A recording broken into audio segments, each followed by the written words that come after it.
అందరికీ శుభోదయం. Good morning. ఈరోజు నేను, నా చిట్టి తల్లి ఇద్దరం కలిసి ఈ ఆకుకూరలు నాటడానికి రెడీ అయ్యాము. మీరు చూసినట్లయితే మొత్తం 10 కుండీలు గనక ఉన్నాయి. ఈ 10 కుండలలో మేము ఏమేమి ప్లాన్ చేసామంటే మొదటిగా ఈ ప్లేట్‌లో చూసినట్లయితే అది పొన్నగంటి కాడలు. ఈ పొన్నగంటి ఆకుకూర కాడలని మనం డైరెక్ట్‌గా నాటినట్లయితే అవి మంచిగా ఆకులొచ్చేసి బాగా కాండం పెరిగేసి మనకు మంచి మంచి ఆకుకూరని మనము మళ్ళీ కొనాల్సిన పని ఉండదనమాట. అందుకని ఈ పొన్నగంటి ఆకు నాటుతున్నాం. రెండోది మీరు చూసినట్టయితే అక్కడ ఉన్నటువంటి కటింగ్స్ వచ్చేసి బచ్చల కూర ఇది. ఈ బచ్చల కూరను గూడా అలాగే డైరెక్ట్‌గా కాడలను కట్ జేసేసుకొని, ఆ కాడల్ని మనం నాటినట్లయితే ఇలా నా చిరుతలు నాటుతుంది చూసారు గదా! అలా నాటినట్లయితే మీకు అవి కూడా మంచిగా ఏపుగా పెరిగి మంచి ఆకుకూర ఇస్తాయి.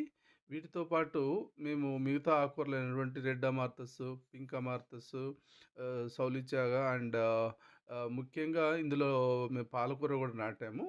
అయితే మీరు చూసినట్లయితే మెయిన్ మేము ఎక్కువ కుండీలలో ఈ యొక్క బచ్చల కూర ఒకటి, రెండోదొచ్చేసి పొన్నగంటాకు కూర నాటుతున్నాను. ఈ పొన్నగంటాకు కూర గానీ, బచ్చల కూర గానీ ఈ 2 గూడా చాలా మంచిదనమాట. ఎస్పెషల్లీ పొన్నగంటాకొచ్చేసి మనకు ఎవరికైతే రక్తహీనత ఉంటుందో, ఆ రక్తహీనత తగ్గించడం కోసము ఈ పొన్నగంటాకనేది మనకు మంచిగా ఉపయోగపడుతుంది.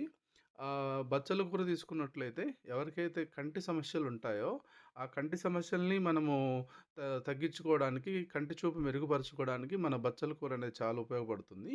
ఈ పొన్నగంటాకుతో గానీ, బచ్చల కూరతో గానీ చేసినటువంటి పప్పు ఏదైతే ఉంటుందో అది చాలా టేస్టీగా మంచి రుచితో ఉంటుంది.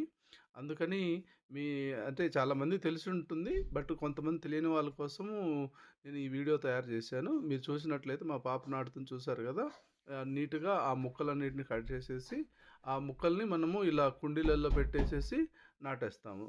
ధన్యవాదాలు. మీరు కూడా ఇలాగే నాటుకొని మంచిగా ఆకుకూరలు పెంచుకొని ఆరోగ్యాన్ని పెంపొందించుకుంటారని ఆశిస్తూ ధన్యవాదాలు. Thank you.